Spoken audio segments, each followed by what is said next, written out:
Hello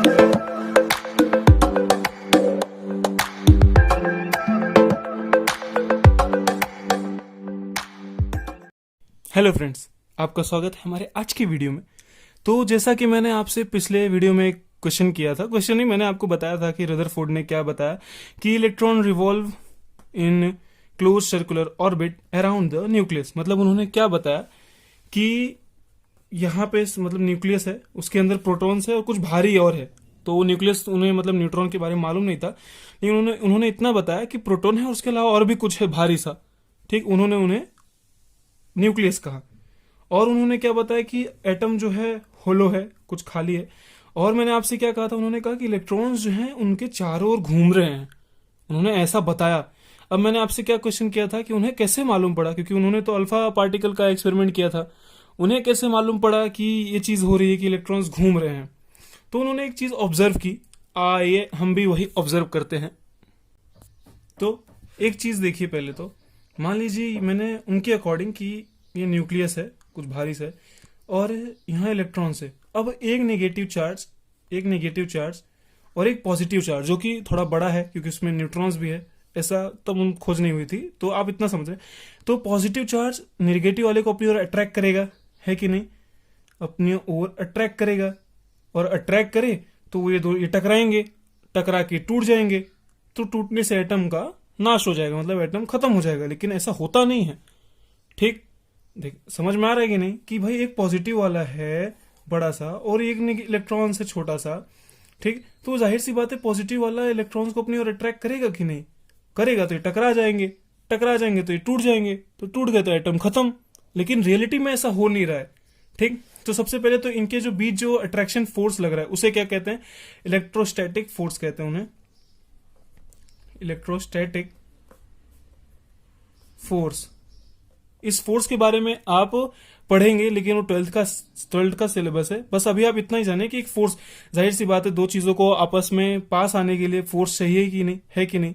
तो वो force, इस फोर्स का नाम था इलेक्ट्रोस्टैटिक फोर्स। ये आप ट्वेल्थ में फिजिक्स में पढ़ेंगे, आपको अच्छे समझ में आएगा। अगर मैं पढ़ाया तो आपको मालूम पड़ ही जाएगा।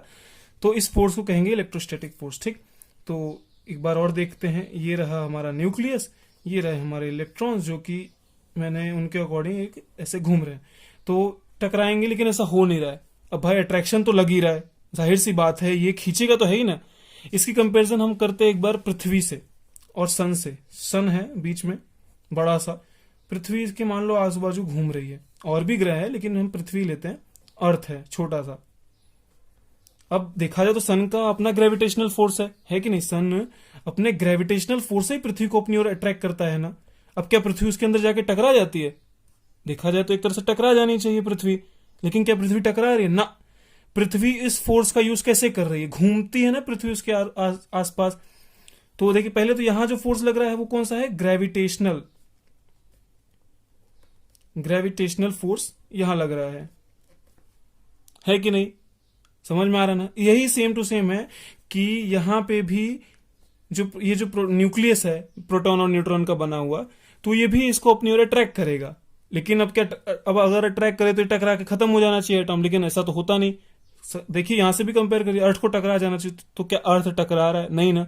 अर्थ क्या करता है? इस जो फोर्स का यूज वो क्या करता है? मूव करने के लिए चारों ओर इसके अराउंड में। तो सेम इलेक्ट्रॉन भी इसके चारों ओर मूव करने के लिए उस फोर्स का यूज करते हैं। अब वो फोर्स का यूज कैसे करते हैं, एक बार उसे देखिए, एक बार उसे देखते हैं।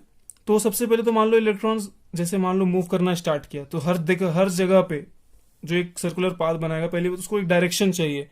ठीक, उसका डायरेक्शन चेंज हो रहा है कि नहीं? कभी इधर है, कभी इधर है, कभी इधर है, कभी इधर है। तो डायरेक्शन चेंज हो रहा है उसका। तो डायरेक्शन चेंज का मतलब क्या हुआ? समझ में आ रहा है? डायरेक्शन चेंज याद है, वेलोसिटी की ओर ले जाता है हमें। वेलोसिटी डायरेक्शन से ही रिलेट करती है ना। डायरेक्शन चेंज होता है एक टाइम में, मतलब ds/dt। ये हम पढ़ेंगे, 11th का ही सब्जेक्ट है, आप पढ़ेंगे। मतलब कि change in direction in time, तो उसे कहते हैं वेलोसिटी। अब वेलोसिटी भी एक टाइम के अकॉर्डिंग चेंज हो रही है, तो dv/dt थोड़ा थोड़ा, ये मैं dv इसलिए लिया कि थोड़ा सा है। ये सब आप पढ़ेंगे, लेकिन अब अभी इतना जानिए कि इसे डायरेक्शन चाहिए।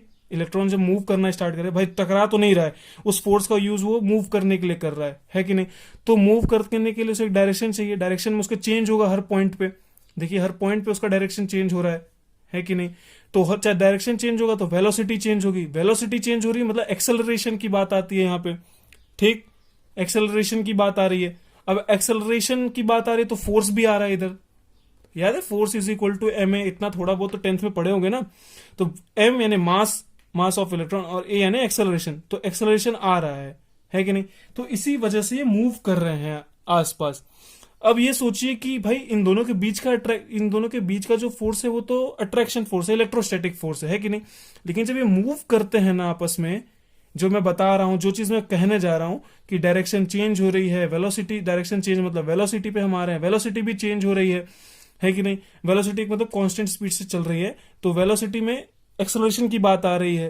तो यहां पे कौन सा फोर्स लगता है, उस फोर्स को भी आप पढ़ेंगे, 11th में ही है शायद वो, अगर मैं पढ़ाऊंगा तो मैं आपको बताऊंगा। वो फोर्स होता है सेंट्रीपिटल फोर्स, केंद्रीय बल उसे हिंदी में कहते हैं, केंद्रीय बल,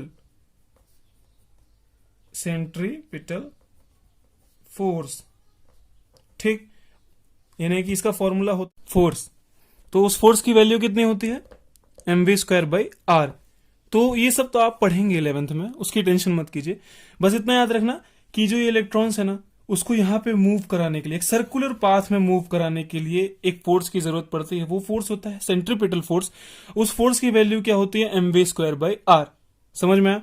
तो आप सोचिए कि भाई ये जो नाभिक, मतलब जो न्यूक्लियस है, नाभिक, वो इलेक्ट्रॉन को अपनी ओर खींचता तो जरूर है, तभी तो, नहीं तो आप सोचिए कि सर आप कैसे बोल सकते हैं कि सर्कुलर पाथ में भी घूमता है, ये आगे भी जा सकता है, पीछे भी जा सकता है, ठीक। लेकिन ये जो न्यूक्लियस है, इसको अपनी ओर बांध के रखता है। जैसे हम एक रस्सी लेते हैं, उसमें पत्थर बांध के जब घुमाते हैं उसे, ठीक, तो हम क्या, हमारा जो हाथ है वो उसको बांध के रखता है ना, एक तरह से हम पकड़ के रखते हैं ना रस्सी। अगर हम छोड़ देंगे तो चला ही जाएगा। इसका मतलब हम वो फोर्स बना के रखते हैं, जैसे वो फोर्स बना के हम ऐसे रखते हैं, तभी तो ऐसे ऐसे घुमाते हैं रस्सी को, याद है, समझ में आ रहा है। वो पत्थर भागता नहीं है कहीं पे, ठीक, ऐसे ही घुमाते हैं। तो ये न्यूक्लियस वही काम करता है, पकड़ के रखता है इलेक्ट्रॉन को ताकि भाग ना जाए, ठीक। ये मतलब अट्रैक्ट करने की पूरी कोशिश करता है। लेकिन जो इलेक्ट्रॉन्स है वे उस फोर्स का यूज क्या कर लेते हैं, घूमने की ओर कर लेते हैं। तो समझ में आया। तो उम्मीद करता हूं कि आपको समझ में आया होगा कि क्या हो रहा है इधर, रदरफोर्ड ने तो क्या किया होगा। तो समअप करते हैं इस वीडियो को। तो फाइनली उन्होंने क्या बोला कि भाई न्यूक्लियस है, उसके अंदर प्रोटॉन है और भी कुछ है भारी सा, वो उनको समझ में नहीं आया क्या है, लेकिन है। फिर उन्होंने कहा कि जो एटम है वो होलो है, यानी खाली है, और इलेक्ट्रॉन्स जो है उनके चारों ओर घूमते हैं। वो उन्होंने कैसे कहा, अगर कि घूमते नहीं है तो उन्हें टकरा जाना चाहिए, टकरा के खत्म हो जाना चाहिए। लेकिन वास्तविकता क्या है, इलेक्ट्रॉन टकरा के खत्म तो नहीं हो रहे, इसका मतलब वहां कुछ और हो रहा है। तो हमने उसे सोलर सिस्टम से रिलेट किया। तो सोलर सिस्टम में क्या होता है कि भाई अर्थ जो है, जाहिर सी बात है, घूमती है ना, पृथ्वी, सन, जो अर्थ है वो सन के चारों ओर घूमता ही है। तो यहां पे भी फोर्स लगता है, ग्रेविटेशनल फोर्स, सन भी खींच सकता था, लेकिन ऐसा होता नहीं है। जो अर्थ है यहां पे भी सेंट्रीपिटल फोर्स लगता है, वो फोर्स की वैल्यू भी वही है, mv²/r।